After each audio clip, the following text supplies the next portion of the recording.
17ª questão do Manual dos Professores do livro Curso em Milagres. Meus irmãos queridos, vamos agora falar um pouquinho da 17ª questão. Como é que os professores de Deus lidam com os pensamentos mágicos?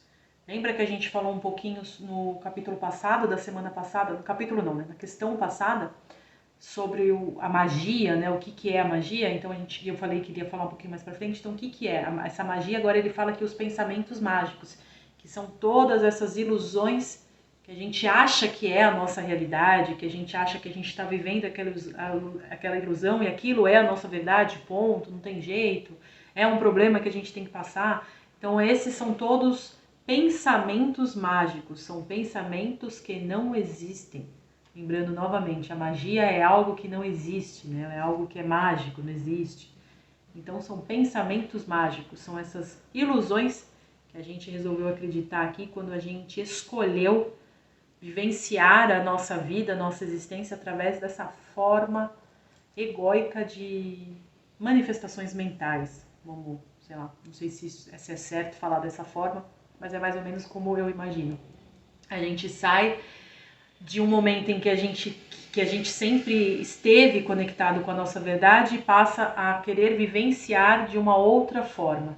E aí, para mim, esse querer vivenciar foi criado aqui nesse momento, essa forma egóica de ver a vida, né, de ver a nossa verdade.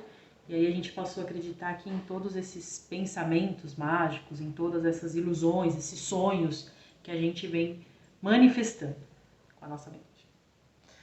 Esta é uma questão crucial, tanto para o professor de Deus como para o aluno. Se este assunto for tratado incorretamente, o professor de Deus fere-se a si mesmo e também ataca o seu aluno. Isso fortalece o medo e faz com que a magia pareça bastante real para ambos. Então, é mais ou menos assim, alguém vem falar para você sobre um problema que vem passando, sabe aquela história, se você chorar junto, por mais que seja um ato de amor, um ato de compaixão sua, mas você está vendo nele você está meio que acreditando que aquele momento mágico que ele está passando é a realidade dele, não é. A gente acaba meio que fortalecendo uma ilusão. Assim, como lidar com a magia vem a ser uma lição fundamental que o professor de Deus deve dominar. Não tô falando aqui pra gente ser frio, viu? Mesmo porque eu sou a maior manteiga derretida que você pode. Eu choro em comercial. Aqueles comerciais da Medical Aid, cara, eu pulo no YouTube, porque senão eu choro, assim. Então não é isso. Mas é quando a gente vai se emocionar pelo outro, porque conforme a gente vai se encontrando com a nossa verdade, a gente cria um amor pelo próximo, uma identificação com o próximo, que é algo muito lindo.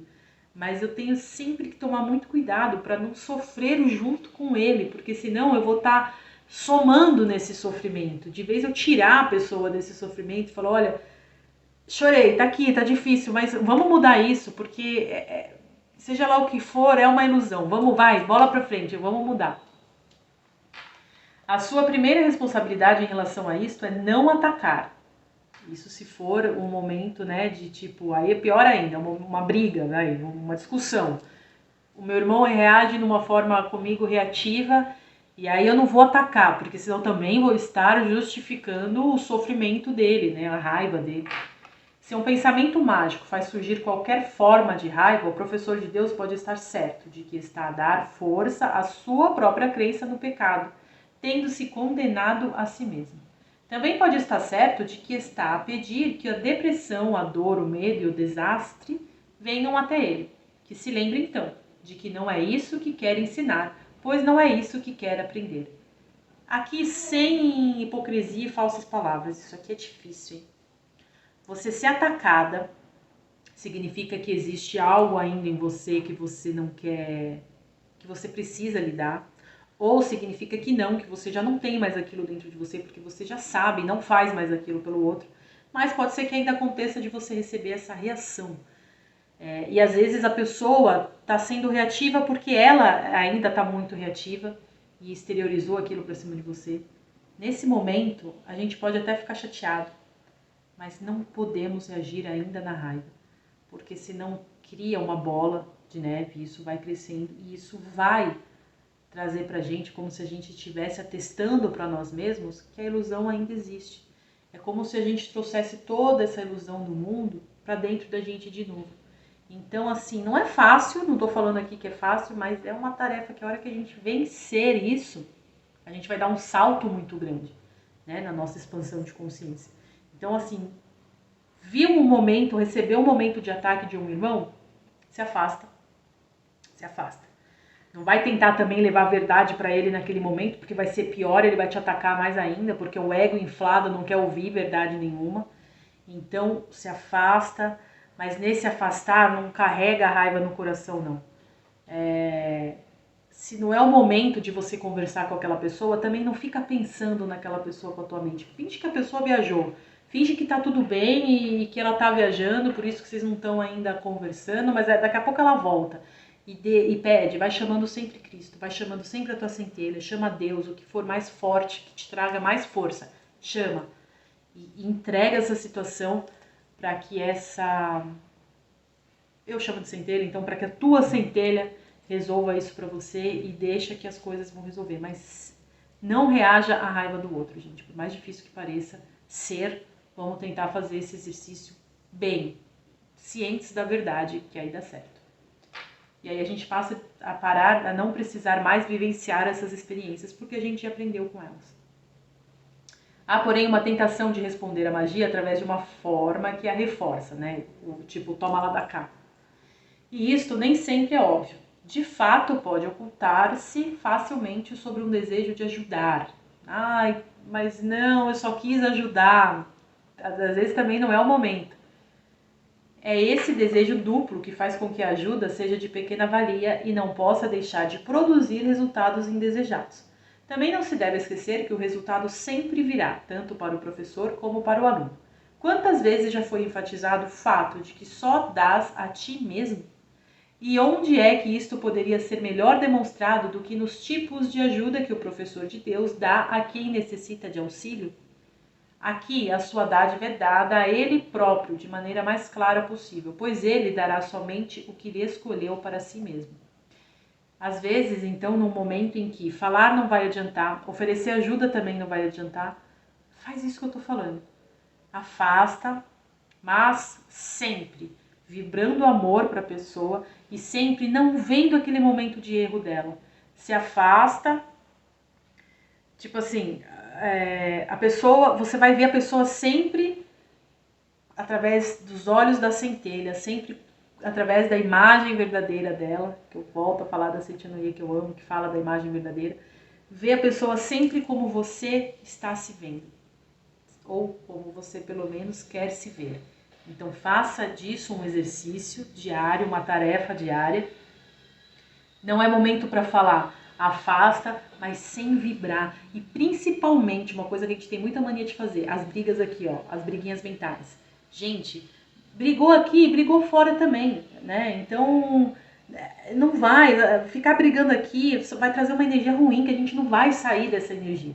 Então afastou, vai pensar em outra coisa, vai lidar, mas assim, ó, sempre vibrando no amor, vai tomar um sol, vai dar uma caminhada, vai achar uma tarefa para fazer, mas não ficar pensando naquela briga, naquela discussão, porque senão a gente vai estar alimentando o nosso lado negativo e o lado negativo da pessoa, né? E é andar para trás.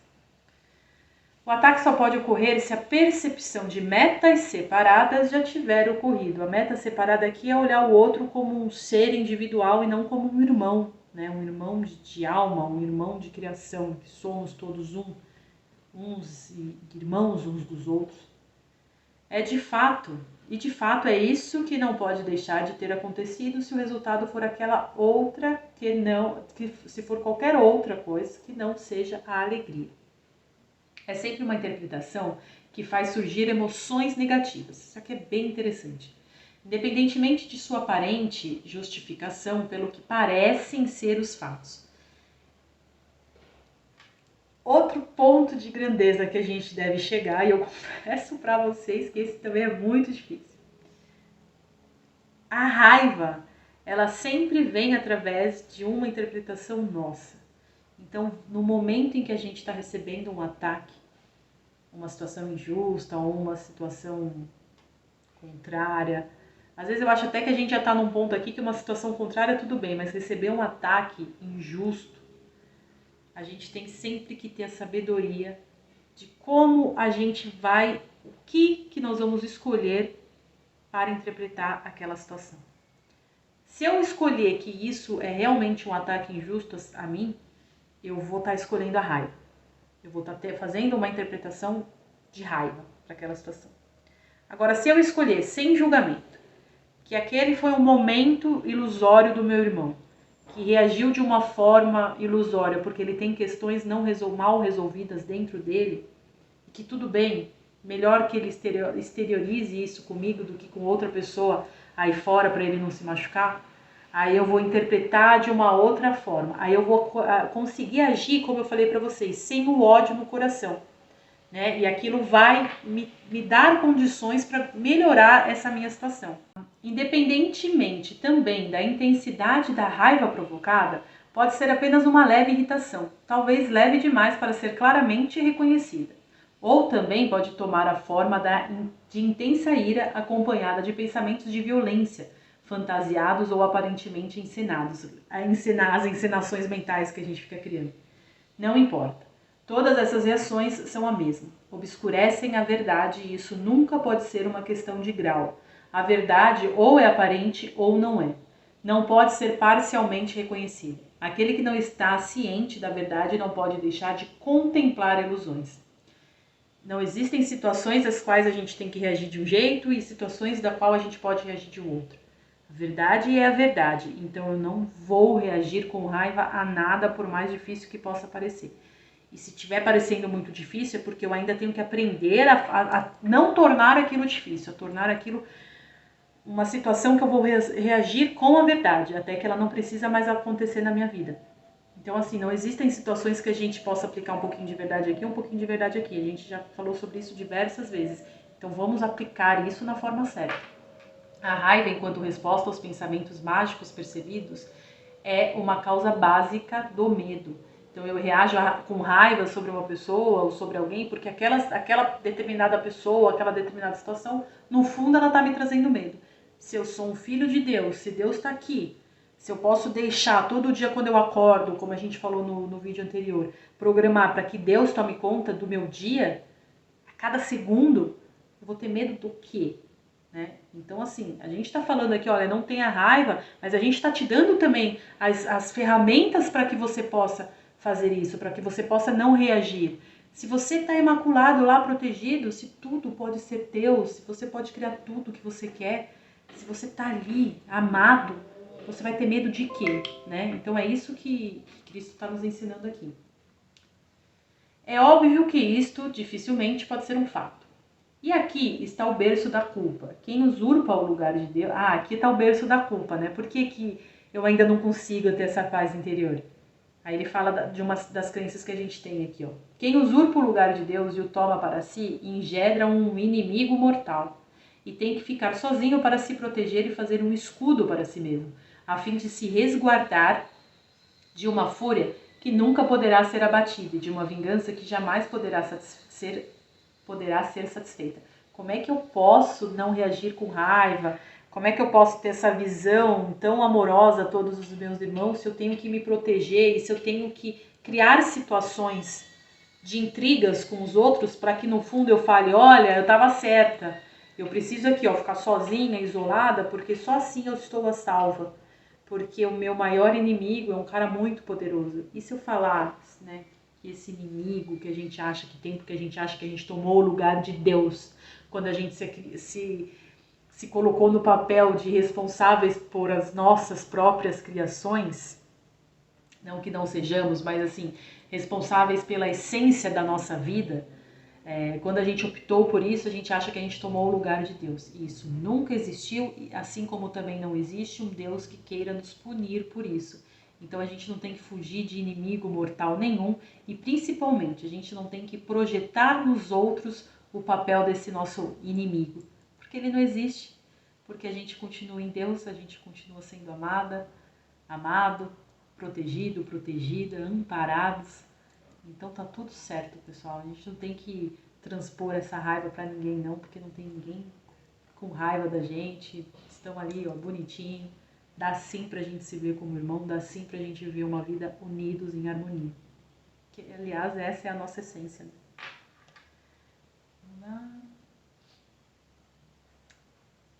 Mas, uma vez chegados a este ponto, qual será a tua reação a todos os pensamentos mágicos? Eles só podem redespertar a culpa adormecida que ocultaste, mas não soltaste. Cada um deles diz claramente à tua mente assustada: tu usurpaste o meu lugar de Deus. Não penses que ele se esqueceu. Aqui temos o medo de Deus mais nitidamente representado, pois nesse pensamento a culpa já ergueu a loucura ao trono do próprio Deus. E agora não há nenhuma esperança a não ser matar, né? A não ser continuar guerreando. Porque eu estou me sentindo tão culpada pelo que eu fiz, que essa culpa, ela logo já me traz o quê? A consequência da culpa, que é a retaliação, né? Que é o castigo, que é a punição. Então, quando eu reconheço que eu não sou culpada de nada, é o que eu falei, a gente não precisa temer nada, mas enquanto eu ainda estiver te segurando essa culpa primordial, que está ligada com esse medo que a gente tem de Deus, porque a gente acha que ele está esperando para nos abocanhar, para nos punir, que a gente tem que pagar pecados, karmas que a gente tem que pagar, enquanto a gente tiver essa ideia errada, a gente vai estar projetando isso para fora, projetando isso para os nossos irmãos. Se a raiva decorre de uma interpretação e não de um fato, ela nunca é justificável. Fernanda, como assim de uma interpretação e não de um fato? Tudo que não é uma manifestação da verdade colocado aqui no livro como um fato, é colocado aqui no livro como um fato. Né? Então a raiva, o que é? Ela, aliás, pelo contrário, é como uma interpretação e não um fato em si, porque ele não é real. Então a raiva, o que é? Ela não é realidade, então ela é uma interpretação, não é a nossa verdade, seja a circunstância que for. Uma vez isto percebido, mesmo que vagamente, o caminho está aberto. Agora é possível dar o passo seguinte. A interpretação pode ser mudada, afinal. Pensamentos mágicos não têm de levar à condenação, uma vez que realmente não têm o poder de fazer surgir a culpa. Se tudo é uma ilusão que não existe culpa que a gente deva percorrer, porque não existe fatos verdadeiros em nada dessa ilusão que a gente vem manifestando. A loucura apenas parece terrível. Na verdade, não tem poder para fazer seja o que for. Tal como a magia que vem a ser a sua serva, a loucura não ataca nem protege. Vê-la e reconhecer o seu sistema de pensamento é olhar para o nada. Lembra-te então, olhar, ou seja, né, olhar para a mente, para a forma egóica de pensar, é olhar para o nada. Lembra-te então, professor de Deus, de que a raiva veicula uma realidade que não existe. No entanto, a raiva testemunha claramente que a consideras como um fato. Estou sentindo raiva porque eu ainda estou acreditando que ela é real.